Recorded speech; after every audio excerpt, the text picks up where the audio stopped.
Hello and welcome to Media Dialogues with Storyboard 18. I am Delshad Irani and today I'm in conversation with one of the most influential marketers in Asia. Harman Dhillon is the Executive Director, Beauty and Wellbeing for Hindustan Unilever and General Manager, Beauty and Wellbeing for Unilever South Asia. In these in-depth conversations where we put the spotlight on future-forward marketers like Harman, we get an insight into how they think, how they stay focused, and what it takes to crack dynamic strategies in a tech age. So on that note, hello and welcome to Storyboard 18. Harman, it's a pleasure to have you here. Thank you, Delshad. The pleasure is all mine. And I want to also thank you for being at our Visionaries program and being a part of that initiative. It was fantastic to have you there and felicitate you, of course. And speaking about Visionary, Harman, let's talk a little bit about a real pioneering brand here when it comes to purpose-driven communication, branding, marketing. Dove has been at the forefront, and you've recently come out with the third iteration of which is now an ongoing campaign for you. So tell me a little bit about the insights that have driven this campaign from the start. Let's start there and then we'll get into the details. So absolutely, Dilshad, thank you for the question. And Dove is one of our mega brands, and we do believe that this brand is special and unique. And the reason for that is that the philosophy behind Dove is that we believe that beauty should not be a source of anxiety for women.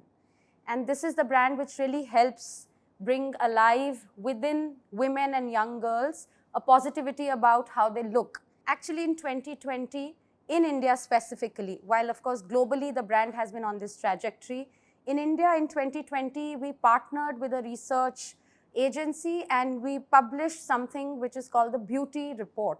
Yeah? And in that, there were a couple of insights which were very unique to India. The first being literally the women, especially in marriageable age.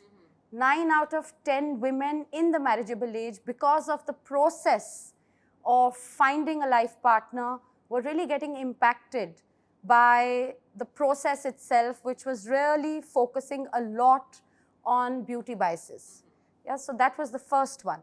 And the second, we realized that this marriage process, while of course it's a process to get the right partner, but at the same time it is fraught with beauty biases which not only start very young and early, it could be at the time of when the girl child especially is supposed to be studying for tests, she is being nudged to say, okay, can you do X and Y so that the prospects for her improve.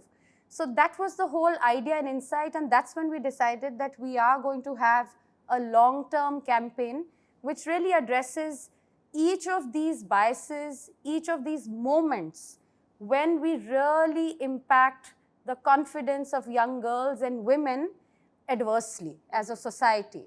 And these are generational biases, right? So you cannot have an annual campaign. It has to be recurring, it has to be constant.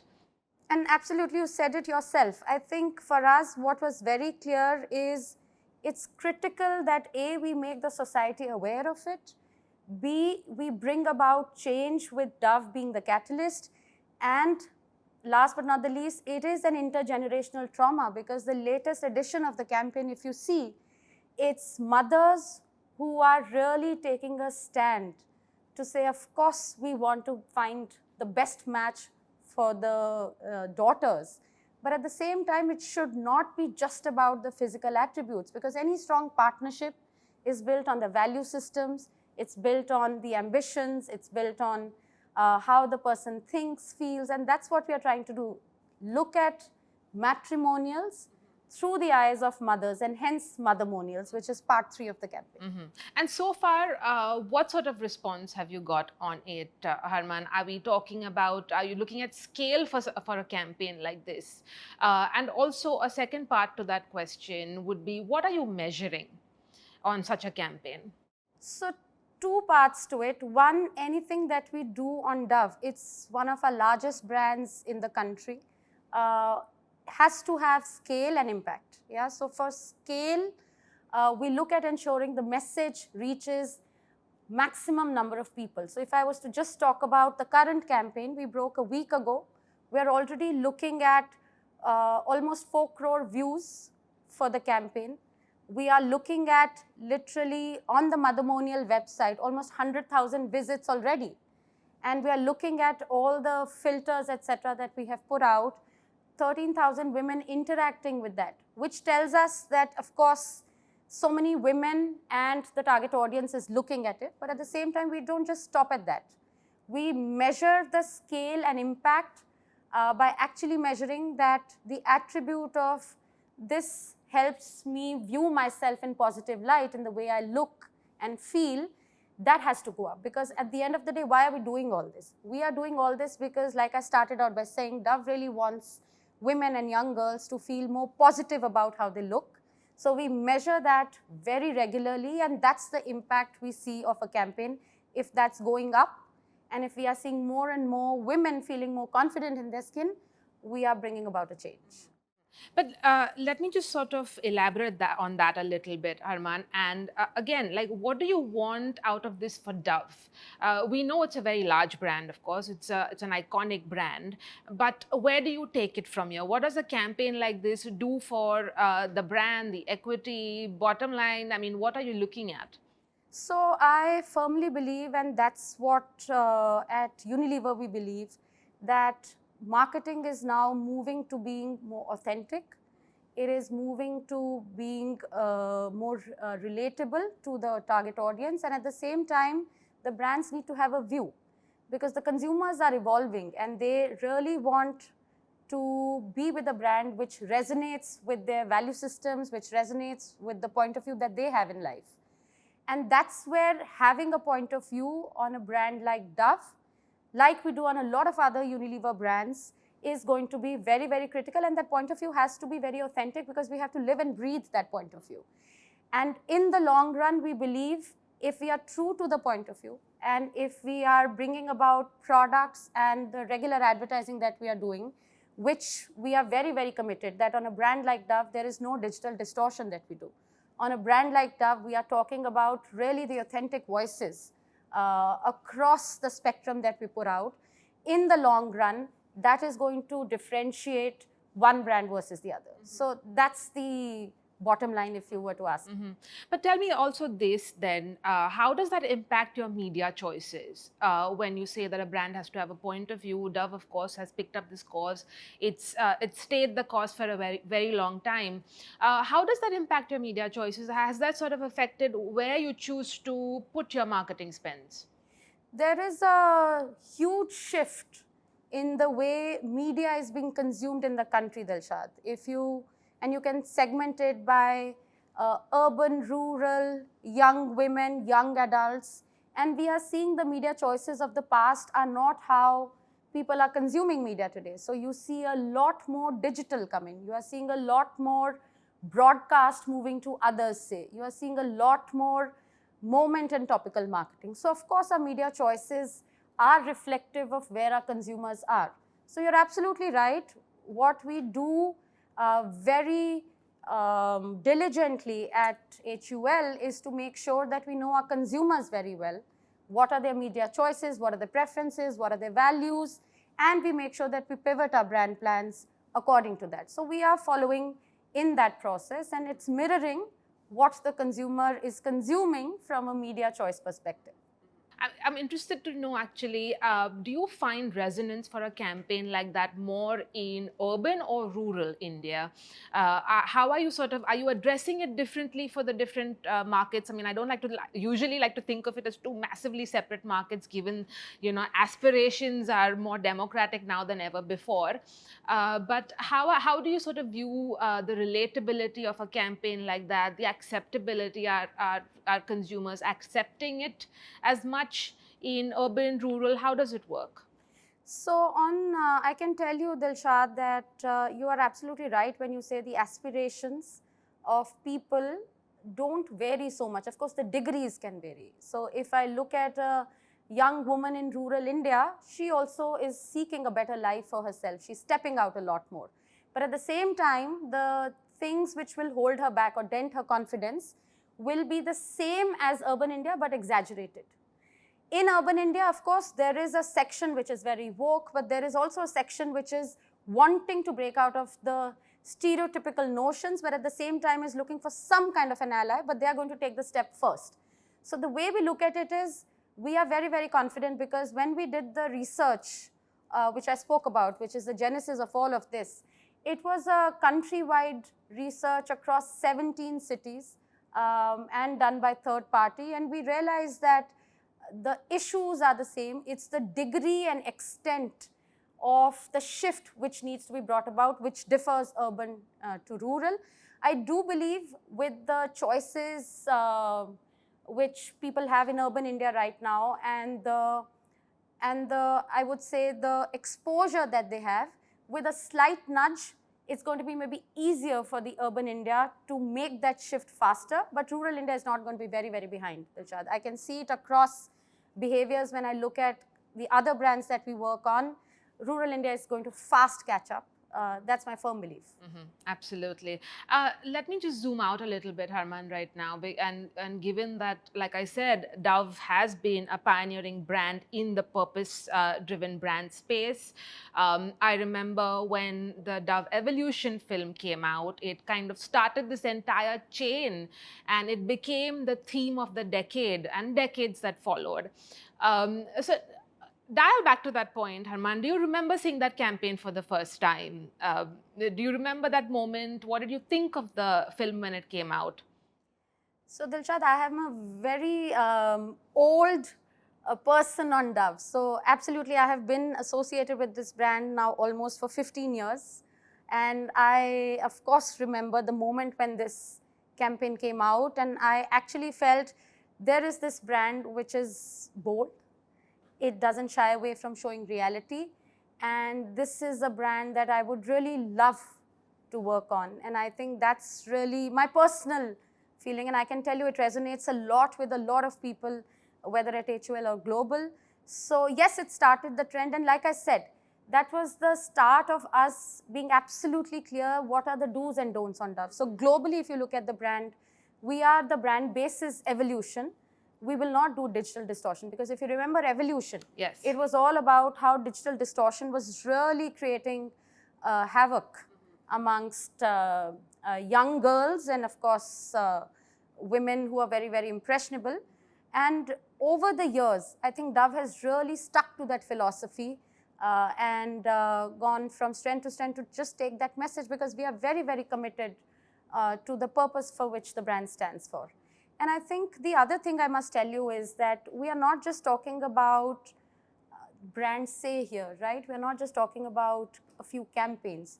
Dove is also committed to bring about change at a grassroots level. So if I was to talk specifically about India, we now are in partnership with UNICEF, and we are committed to really have body confidence curriculum in multiple states in the country and touch 23 million lives by 2026. It's a curriculum which we have curated with UNICEF, with the top experts in the country, whether it's child psychologists or it's educationists. And this year we will have touched about 7 million young adults. And here we are not differentiating, it's only girls, but it's young adults, right, which is girls and boys. And we want to scale up that number to by 2026 to 23 million, which is a sizable number. And this kind of change is something which Dove is committed to. So, I'm glad you mentioned that it's young men and women, of course. But given, I mean, I like the point that you made about how Dove has stuck to, what started with evolution. Tell me, Harman, given, like I mentioned, of course, purpose-driven marketing has become, the theme of the past couple of decades. But at the same time, we've also seen it very misunderstood, distorted, abused even, up to the point where there's been some severe criticism for the entire idea, philosophy of purpose-driven brands. From consumers, investors, the idea of brands having a point of view has seen some backlash. Now, given all of that, Harman, what are some of give me the top 3 things that you have to keep in mind in order to stay the course, not be perhaps distracted by by the few setbacks or the backlash? How do you stay the course on something like that? And it doesn't just have to be Dove. Of course, Unilever has again, been at the forefront of this movement. So how do you stay the course? At Unilever, Delshad, we believe that we will do purpose-driven advertising if it is at the heart of what the brand believes in. Yeah, it should not be something which we are doing just to be very topical, but if it is embedded in the philosophy and the brand is capable to bring about change in that space.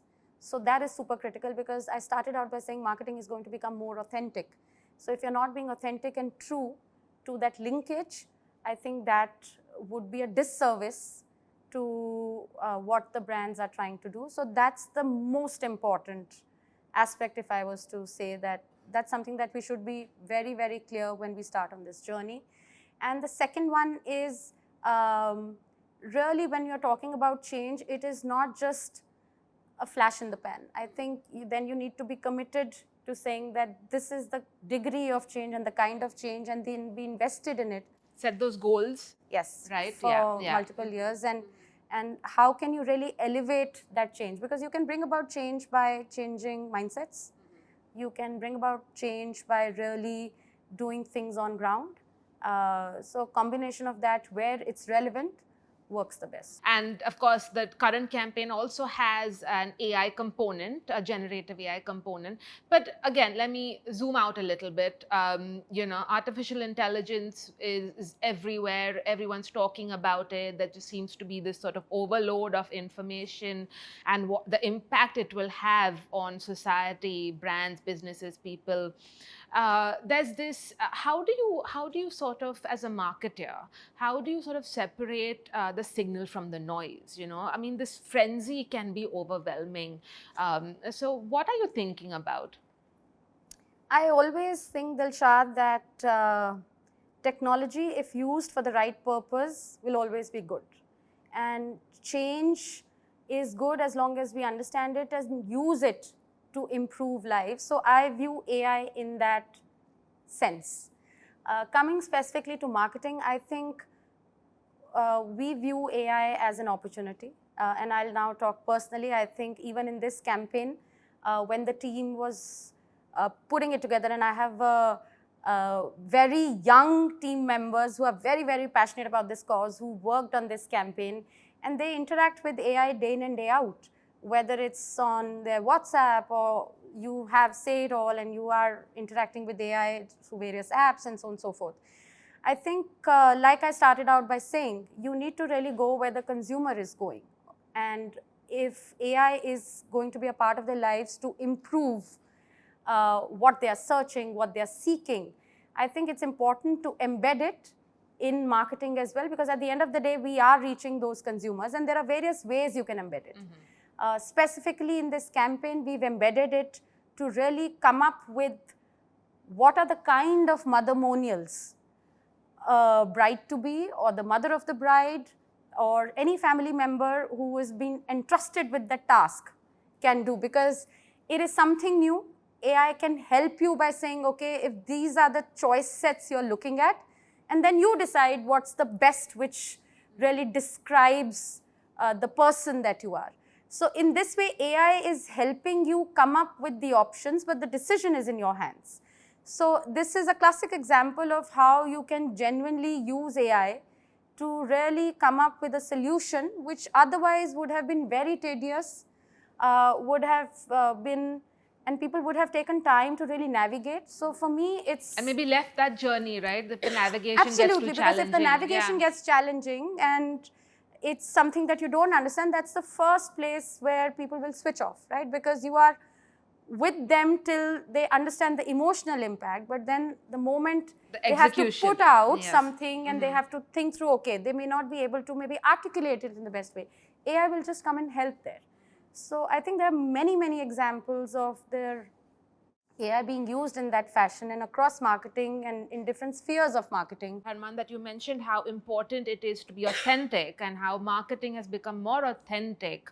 There's also a flip side to overuse of AI and irresponsible use of AI. Now, whether that's external or internal within your teams, within your business teams, marketing, how do you ensure that your brand is always authentic in that sense when it comes to leveraging new technologies like AI that make it very easy for us to be inauthentic. So, I mean, slightly philosophical question perhaps. How do you then be responsible, keep the brand safe? So I think we have, Dilshad, one of the strongest, I would say, frameworks where we will not tamper with the brand credentials. And at the same time, if we do embed AI, we will be very clear what are we using it for. It's in the right space, and there is a full process in place.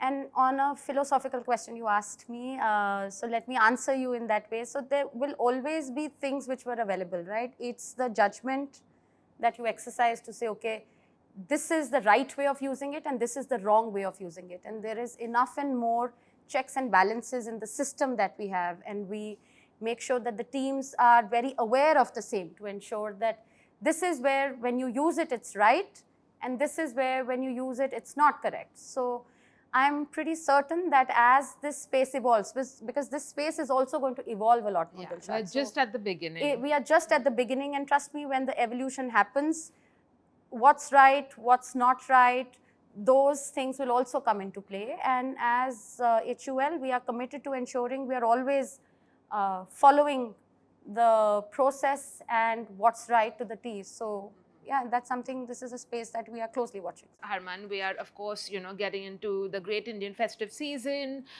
There's a lot of action happening. What's your outlook for the rest of the year in terms of, where you want to see a brand like Dove go? Are you looking at, a next sort of iteration, a follow-up to this? Give me a little bit of a peek into what's happening. So what's happening, Dilshad, of course, this is the third year that we are doing this. Of course, we are going to make sure that this reaches maximum number of people and the program on DSEP continues.